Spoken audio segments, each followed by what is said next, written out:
Cultural and religious leaders, members of the diplomatic corps,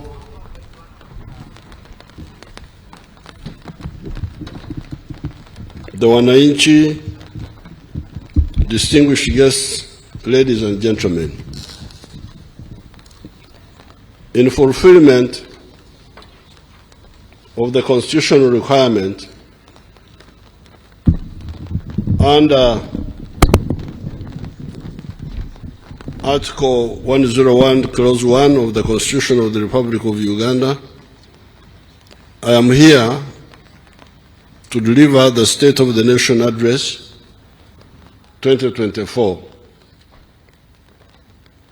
On this occasion of the State of the Nation Address, I would like to remind the Ugandans of the three historical missions, the four principles of the NRM, and therefore determine what distance has been covered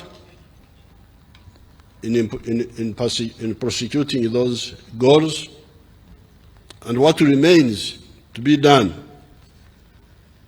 and what is the main obstacle on that transformational road.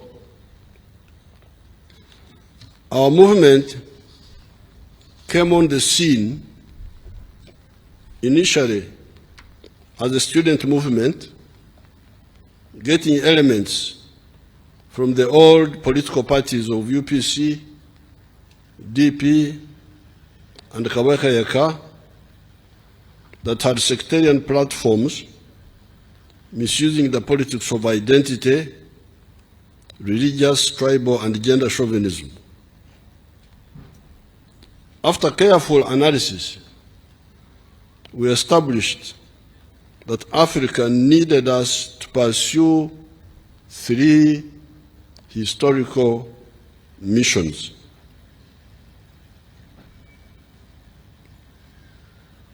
If Africa was to survive and thrive, that's how we looked at it. We looked at it as a matter of survival. If Africa is to survive, we thought it had to do the following. The three historical missions are prosperity for the African people, including the people of Uganda. Are the people of Africa entitled to prosperity or not? Secondly, strategic security for the African people. Do the African people need to be secure from all threats, from wherever? And taking advantage of the brotherhood of the African people to achieve the first two missions. These Africans you are talking about, do you know that they are either similar people or they are linked? How was the prosperity of the African people to be achieved? Could it be achieved through begging for foreign aid, as some were emphasizing? Could foreign aid give us the prosperity we are talking about? The answer, according to us, was no. Our conclusion was that prosperity could only come from each adult person engaging in producing a good or a service sustainably and selling it. That's where prosperity comes from. Each adult person must produce a good or a service and sell it. If he or she does so with a chibaro is our local language meaning maximizing profit, making sure that what you are doing will give you what you want, he or she will be prosperous. Since individuals cannot effectively work alone, the different zones of the country are always encouraged to specialize in given clusters of products or services. It is this realization that led us to distill our first NRM principle, patriotism, love Uganda. Why love Uganda? It is because you need it for your prosperity in the form of the market.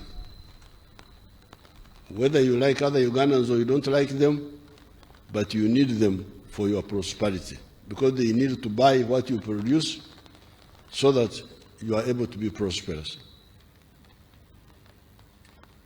When you produce a good or a service, the next question is, who will buy the good or service and in sufficient quantities to guarantee the prosperity of the wealth creator? One of the factors we realized was that normally people of the same tribe or the same locality produce similar products. Hence, they do not easily buy from one another. It is the people from other parts of the country that produce different products that buy the wealth creators' products.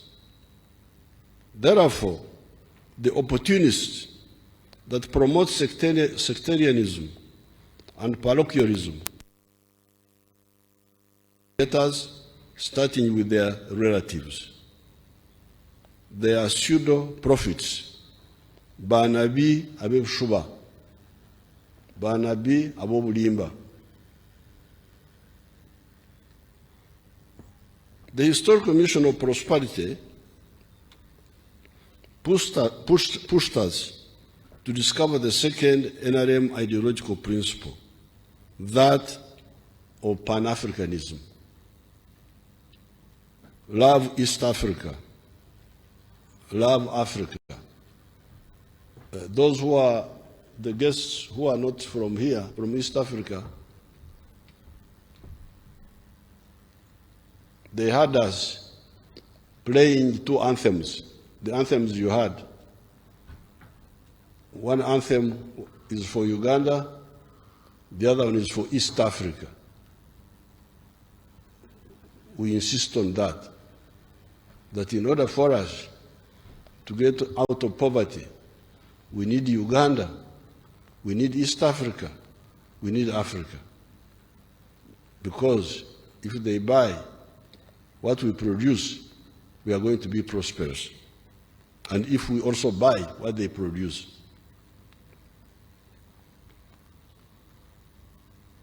Why? It is because you need them. You need East Africa, you need Africa for your prosperity, other issues aside.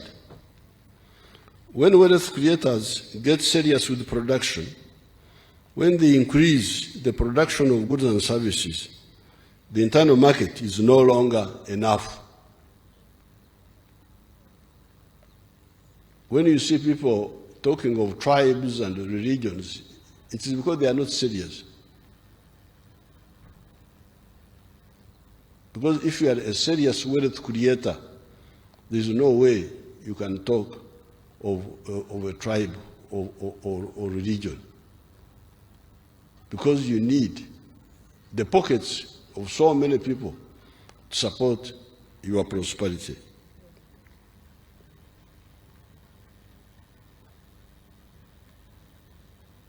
When the wealth creators get serious with production, when they increase the production of goods and services, the internal market is no longer enough. We need the East African market, we need the African market, and we need the global market. Since the recovery of the economy of Uganda, we have seen this. It's not a theory, we have seen it. We saw it before it was implemented, but we have now seen it in reality. Our production of sugar is now 600,000 metric tons. However, the internal market is only 380,000 metric tons. Who is to buy the surplus sugar of 220,000 metric tons? The milk production is now 5.3 billion liters. Who is to buy the extra 4.5 billion liters, since the internal demand is only 800 million liters? The cement production is now 6.4 million metric tons, and yet the internal demand is only 2.4 million tons. Who is buying the surplus? How about the steel products? The internal demand is 1.5 million metric tons, yet the annual production of steel products in Mitayimbwa, although still at 610,000 metric tons, leaving a deficit of 890,000 metric tons, it will soon be about 3 million metric tons with the new vertically integrated steel industries using the high-grade obutare. Obutare is our indigenous word for iron ore of Muko in the Rwanda area.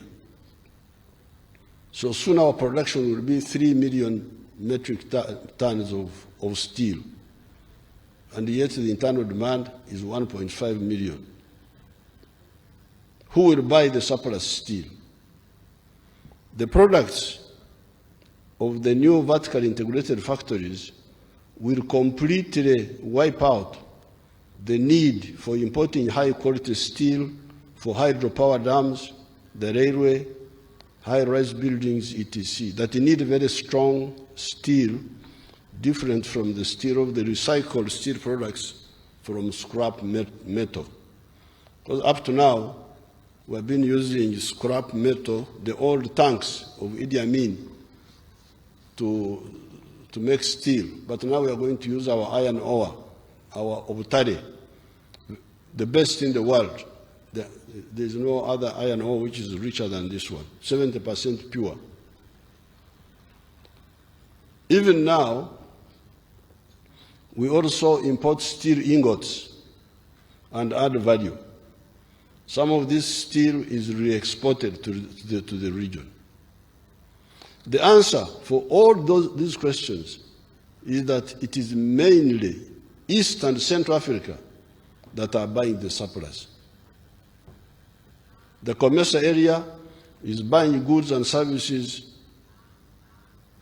worth $2.157 billion from Uganda. Therefore, the NRM was right to distill the principles of patriotism and Pan-Africanism, and to oppose groups that were pushing for parochialism in Uganda and Eurocentrism globally. You know, when we were about to come into government, I went to Europe, and the Europeans asked me, because our old political parties here, the Democratic Party was allied to the Christian Democratic Party of Germany. They were actually being supported by the Konrad Adenauer Foundation. The UPC was being supported by the Social Democrats.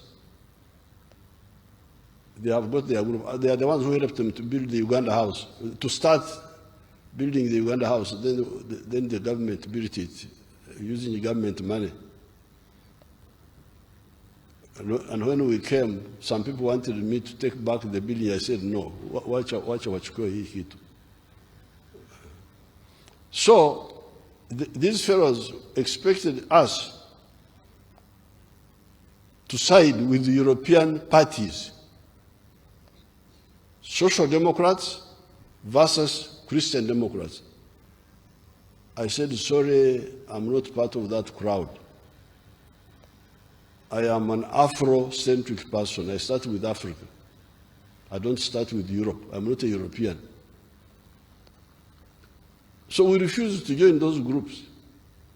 They had a Christian International, Socialist International. We have never gone there. Never. And we told our people clearly that our focus is Africa. And here, I'm giving you facts now. I'm not talking about stories here. I'm talking of cement. The list is too long. I couldn't finish it. I didn't talk about maize, about bananas, about beef. You know what is happening. It is Africa that is supporting us, and we are also supporting them.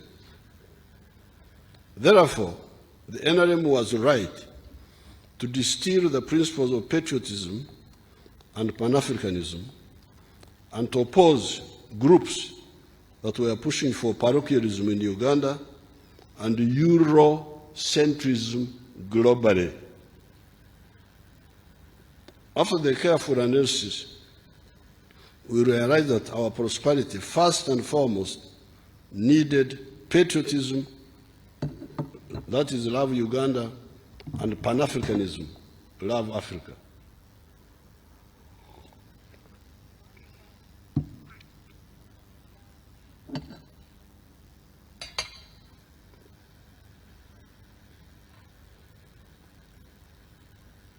We access other markets in addition, but let us secure these two levels first.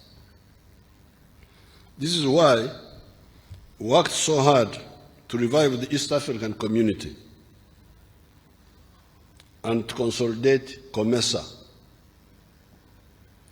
I salute the Wazee, Daniel Arap Moi, the late, Al-Hassan Mwinyi, the late, and Benjamin Mkapa, the late, for helping us in this effort. On the COMESA battle, I remember leaders like His Excellency Jean-Baptiste Bagaza of Burundi, Dr. Peter Mutharika of Malawi, Bax Nomvete, he was our Secretary General, he was from South Africa, of COMESA, and others. The third principle of the NRM ideology is socio-economic transformation through education for all, Bona Basome, and wealth creation for all, Bona Bagagaware, by all the families joining the money economy and getting out of the pre-capitalist subsistence economy, or Korra Echida Kionka. The fourth NRM ideological principle is democracy, real democracy for empowering the people to grow and not cheap popularity that the new colonial agents use to manipulate the people.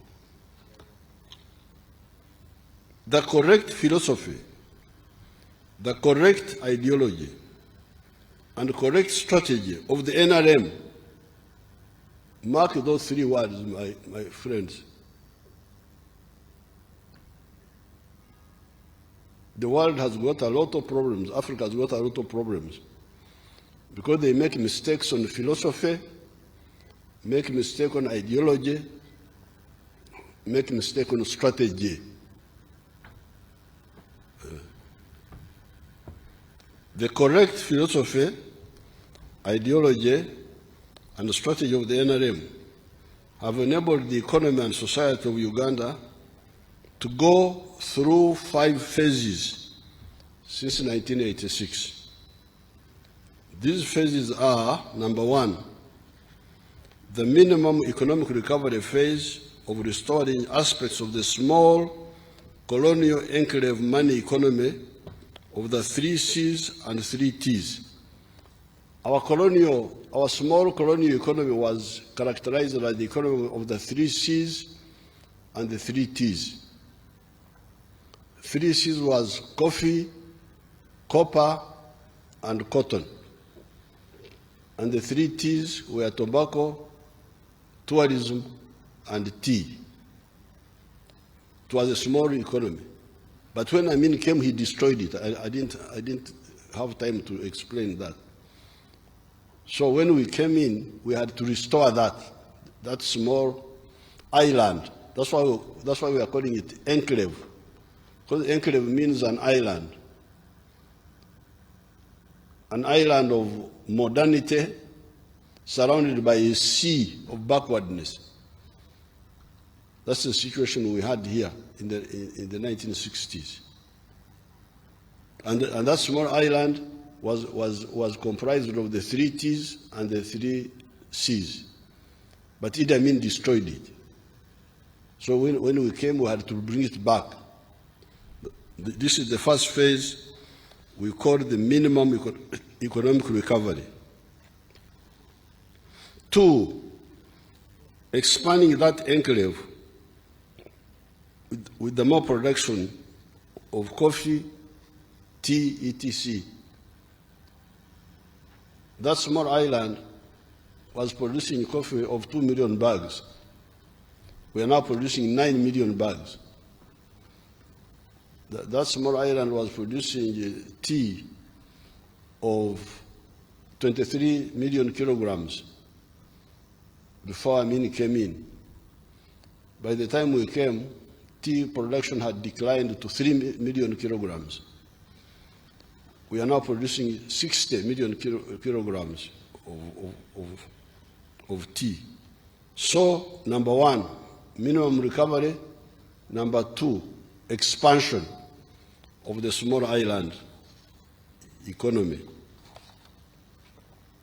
Number 3, the diversification of the enclave economy by commercializing the production of bananas, cassava, milk, fruits, palm oil, cocoa, fish, beef, etc. Because during the time of the British, they would say that coffee was the cash crop. Milk and maize and so on were not cash crops. They were just for home consumption. But we said no, all these are cash products. That's why, therefore, phase 3 has been diversification. Phase 4, adding value to some of these raw materials, such as cotton, fruits, milk, tea, timber, sugar, etc. The other day in my speech in Nairobi, I was able to castigate the African practice of exporting raw materials. This is very, very, very, very dangerous for this continent. Here, I have banned the export of unprocessed minerals. If a mineral is not fully processed, I don't allow it to be exported. But even the other products, we are struggling to add value to all of them, even coffee. Now, number 5, phase 5, the knowledge economy through the production of vaccines, the production of automobiles, and so on. So we are now also entering the 5th phase, where we use the science of our young people to produce products.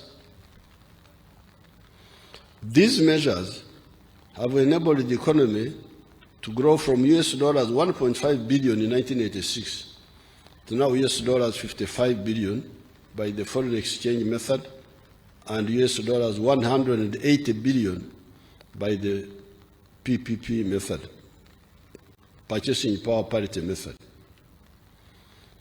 With US dollars 1,182 per capita, Uganda now has entered the lower middle income status. We have just entered the ground floor of the middle income.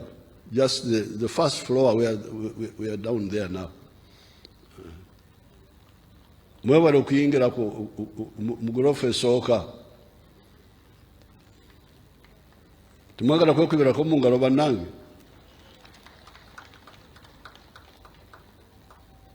Apoyo Rubanga.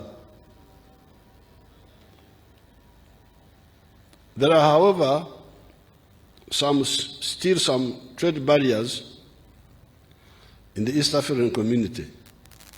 These are really roadblocks to our prosperity. All the East Africans should work to remove these bottlenecks by implementing fully the common market protocols, the customs union protocols, so that the fragmented markets of Africa become one market.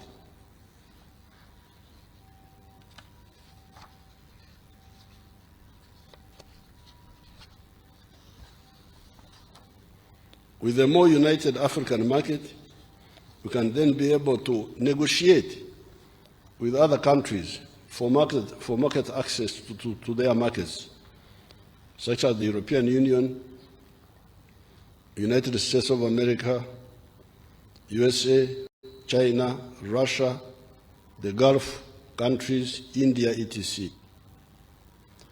Internally, we have guided our people that the socio-economic transformation can be realized through Bonaba Some, education for all, and Bonaba Gagawere, prosperity for all, by joining the 4 money-making sectors of commercial agriculture,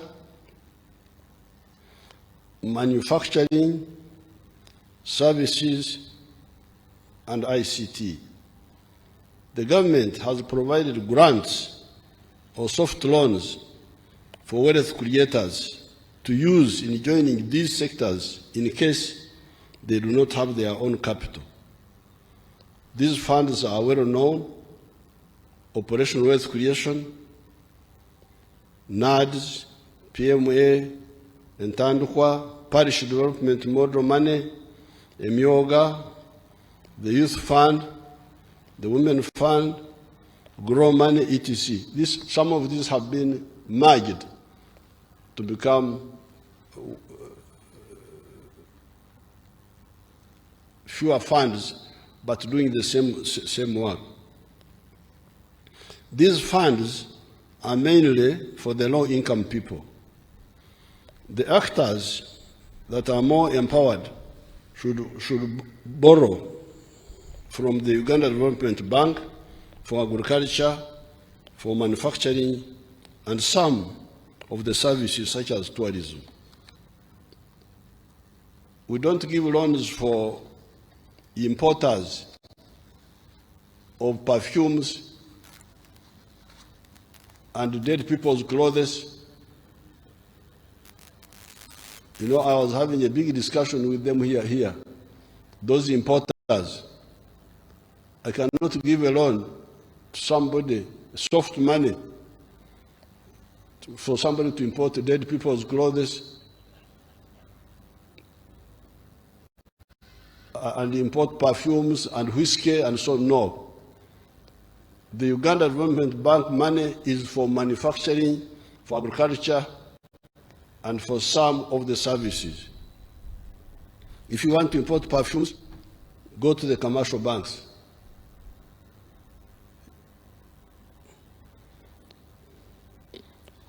All we have said above is targeted to enable us to create prosperity for ourselves through wealth creation.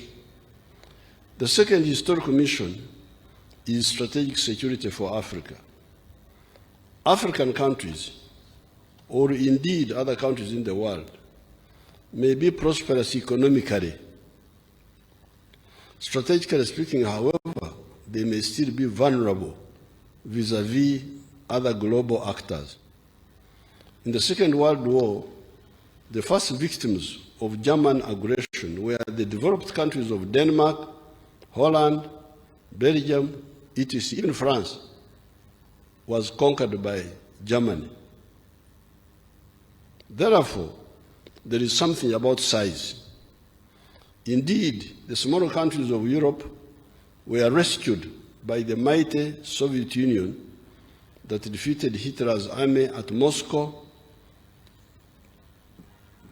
Belorussia, Stalingrad, Kursk, etc., and were later on, in 1944, joined by the Americans and the British.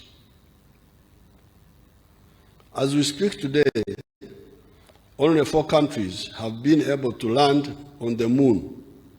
These are the USA, China, India, and Russia. Why?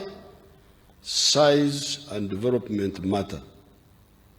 Uganda, even when it becomes a developed country, cannot have an overambitious space program.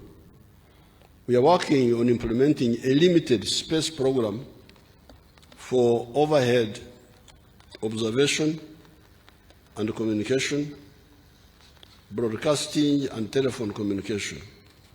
We shall have an overhead imaging satellite at an altitude of 600 to 700 kilometers in space, and another one for communication and internet at 36,000 kilometers in space.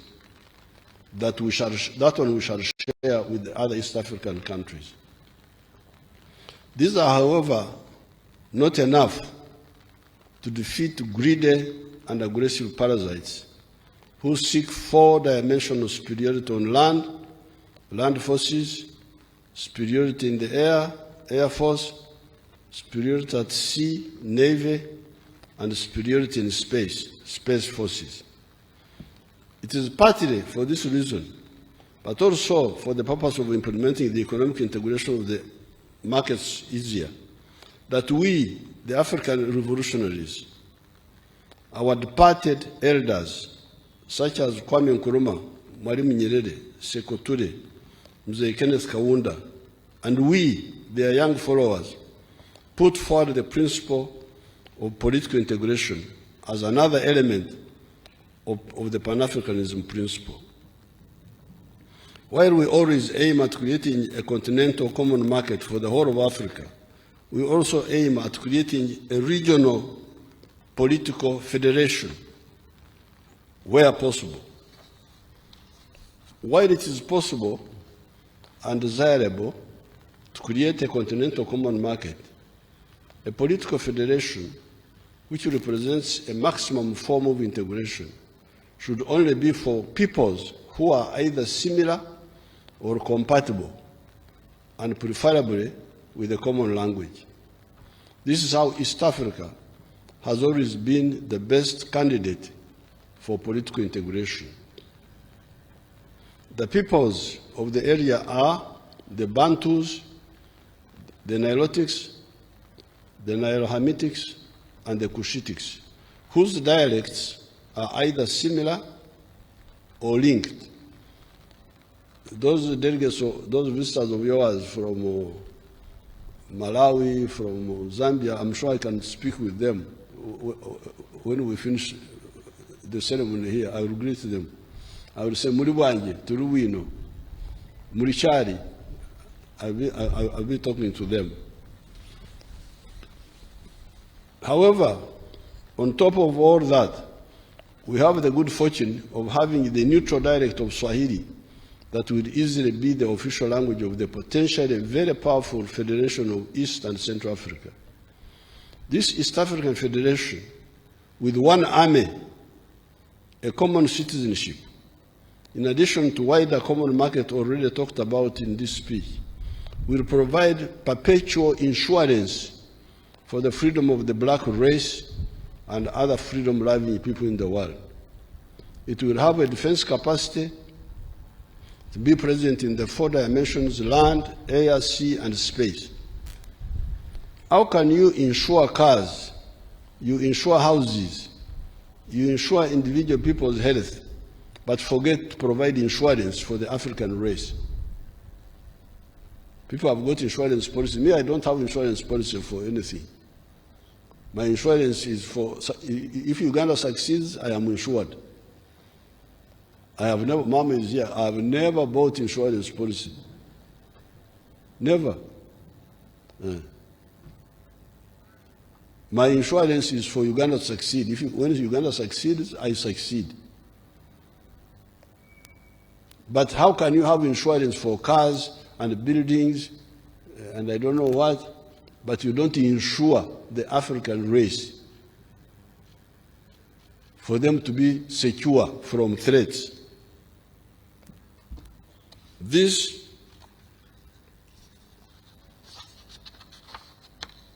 was a mistake in the past. How can we repeat the same mistake? In 1963, our leaders were about to achieve this goal. I want to give to the Right Honorable Speaker a historical picture of the pages of the Uganda Argus. It is there on the screen. That picture there. Federation this year, that was 1963. I will give you a copy, Right Honorable. I give to the Right Honorable Speaker a historical picture of the pages. That's clearer. Show it to the other people, not just me. Are the audience seeing it? That was 1963. And it was the 6th of June, like today.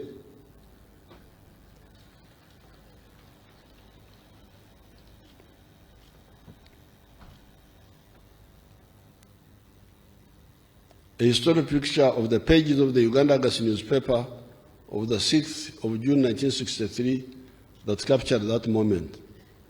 You can see, bring the picture of our leaders. Move up we want to see the leaders in that picture there.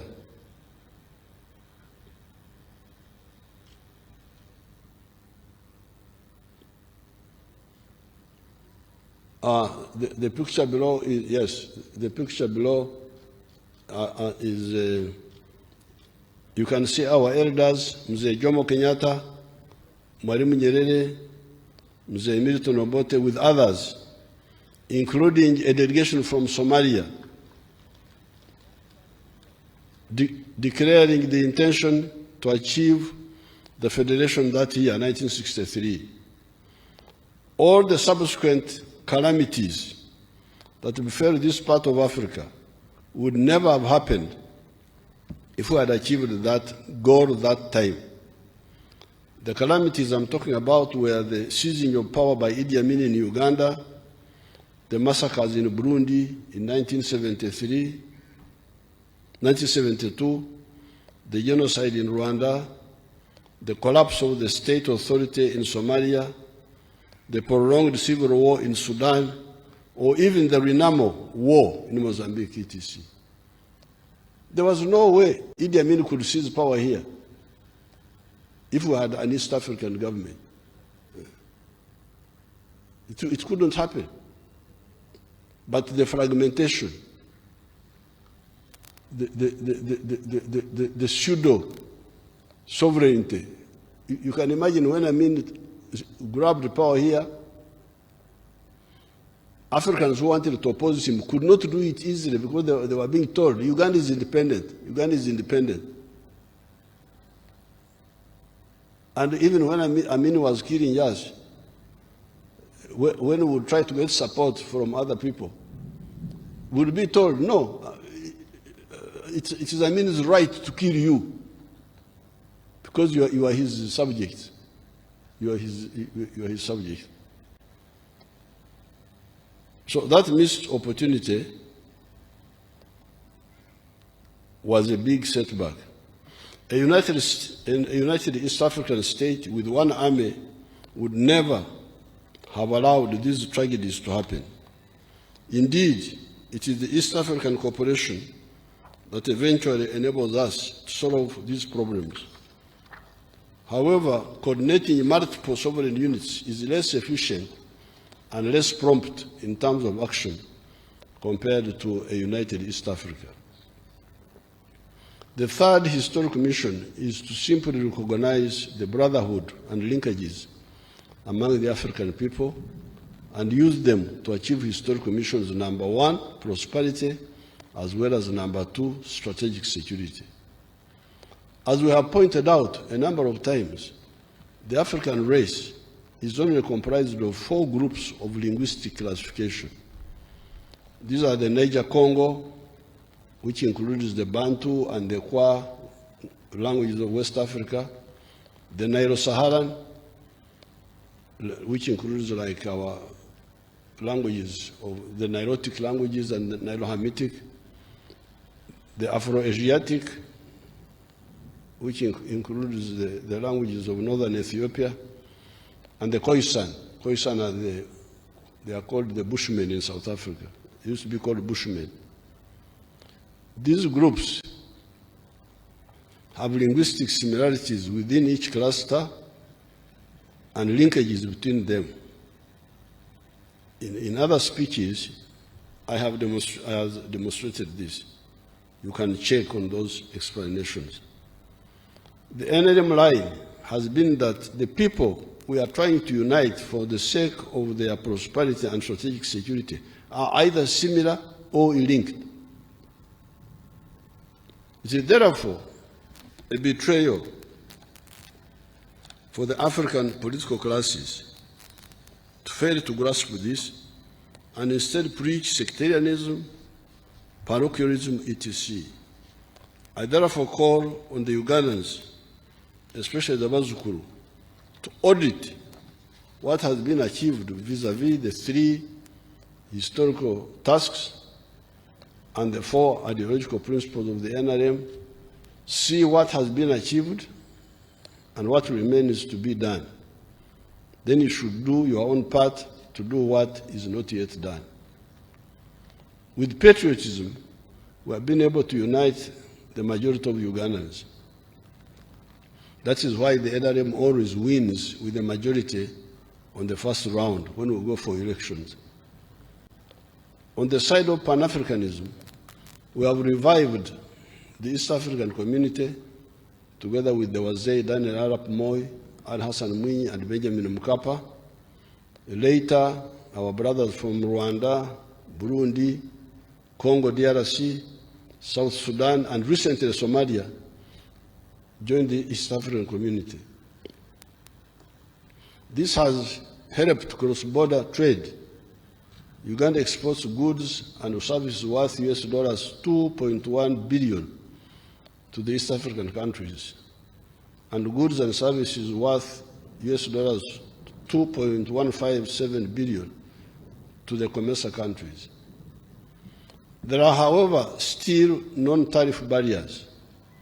With His Excellency William Ruto recently, we agreed to remove all these barriers against sugar, milk, eggs, fruit juices, etc.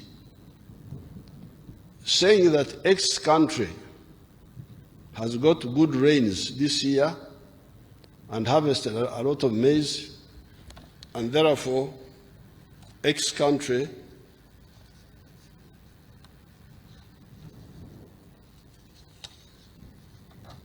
will either give quotas for maize from Y. Imagine there are 2 African countries, X and Y. They should be trading together. But 1 year, X says, this year I got a lot of rain, and I harvested a lot of maize. So I don't allow your maize to come. The maize of Y. Or I allow what they call a quota, a certain amount. I either give quotas for maize from Y, or will not allow any maize imports from Y this year, is wrong.